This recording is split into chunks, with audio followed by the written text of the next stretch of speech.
Hey y'all, hey, it's your girl Cherry, the real Jew Liberty. If I don't do nothing, when I find out, I'm gonna share with you. So anyway, I have been dating, and for those of you all who know me, know I don't do nothing without God. So one of the first things I did before I started dating was make sure that I was healed, because that's important. When you're not healed, you're incomplete. And when you date from a point of incompletion, you sometimes date from a place of disparity. So I went somewhere and healed and I started dating. But as soon as I got back into dating experience, I just was discouraged. I was so discouraged because of the interview process. Can you cook? Can you clean? Are you submissive? Can you interview? And I just was like, why does it feel like I'm on an interview for a position? And I didn't want to be difficult, so I went somewhere and prayed about it. And when I prayed about it, like I said, when I know, I'm going to let know. See, after I pondered on it for a minute and I prayed about it, I had to go somewhere and get real still so I could hear the voice of God. And when I heard the voice of God, he said, well, see, part of your problem is with the whole interviewing process and the whole feeling like you're on an audition is because you are. See, part of your problem with your generation is you all like to play. Play husband and wife, play mama and daddy, play girlfriend and boyfriend. Keyword being play. And when he said it to me, when the Father spoke to me, I immediately had to repent because it was conviction. See, I'm not saying it towards you. I'm saying I was convicted first. So I'm going to help you be convicted and free from this too. What we all playing for? Yeah, the men out here saying I'm a provider, I'm a protector, I'm a leader. All great attributes of a husband. And the women are here, and I clean, I keep my house spotless, and I can cook, and I be listening to my man. All great attributes of a wife. Then we have all these great attributes of a wife and a husband, and we get together and don't do neither either. I'm talking about that man don't become my husband and I don't become his wife. We just start playing with each other. We just start playing house. He started paying bills and providing and leading. I started submitting, cleaning, and cooking. Where's God in this equation? Where's order? And then we sit here and wonder how we've done it over and over and over again. See, we sit there and wonder how in a 7-year span, you've been in 5 different relationships with 5 different people. That's a lot. You've been with a different person each year. You were with so-and-so for a year. You were so-and-so for a year. You were with so-and-so for 2 years. You might have been with so-and-so for 3 years. You know, that's a lot, y'all, whether you believe it or not. See, the men go around asking women why you can't keep a man. The women don't never ask the man why you can't be kept.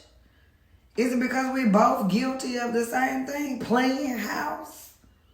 Is it because we were both in a relationship where we saw someone and we could get along with that person and they cooked, they cleaned, and you were able to provide and this, that, and that, and you went straight into playing and not being real with one another? That's what we all doing to each other. Playing, girlfriend, boyfriend, playing, husband and wife. Why we keep playing? This portion of the video is for the women. Women, there are 3 tenses: past, present, and future. See, the past is history. You can't go back and get it. And the future is a mystery, for no one knows what the future holds. But present is a gift. That's why it's called present tense. The gift. What women have a tendency to do is be in the future, while the man that they are dating is very much so in the present. And see, I told you I was raised by a lot of men. And men are practical.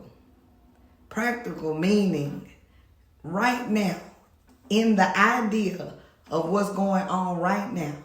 Women are optimistic. Optimistic meaning in the future tense. Wrap their mind around the idea of something yet to come that may never come. So what I'm saying to you women is, that man may really love you, care about you, enjoy your company, think highly of you. See, love don't mean nothing but to hold in high regards, to hold in high esteem, to think highly of. Stop thinking so low of yourself and you will understand why you're not hard to love. If love don't mean nothing but to think highly of, most of you all should be something that everybody loves.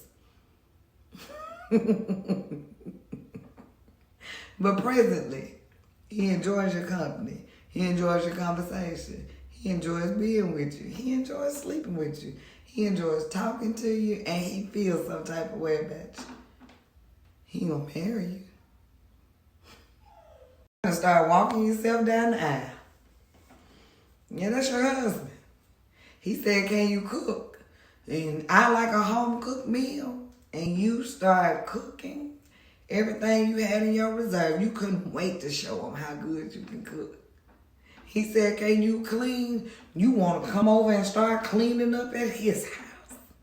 He said, are you submissive? You made sure you bit all kind of blood out your tongue to make sure he thinks that you're submissive. Now understanding that being submissive means to surrender your will over to another person's will. You don't even know what his will is, but you're ready to surrender. Practical. Be in the now. The present tense is a gift.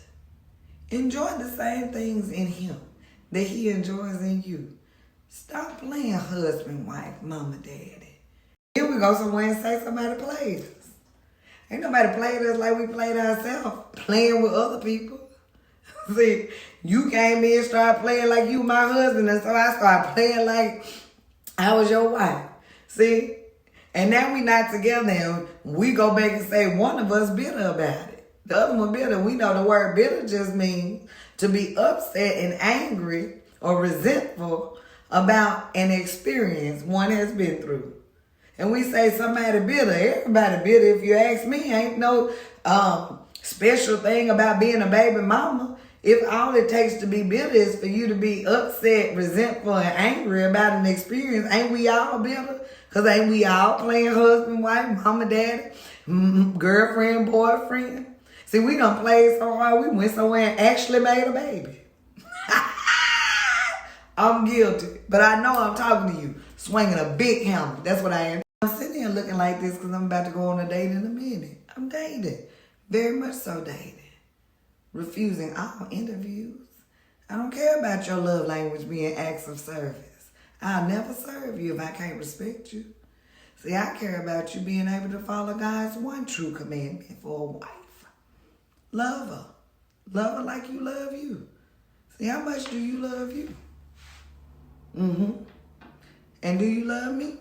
Are you willing to love me like you love you?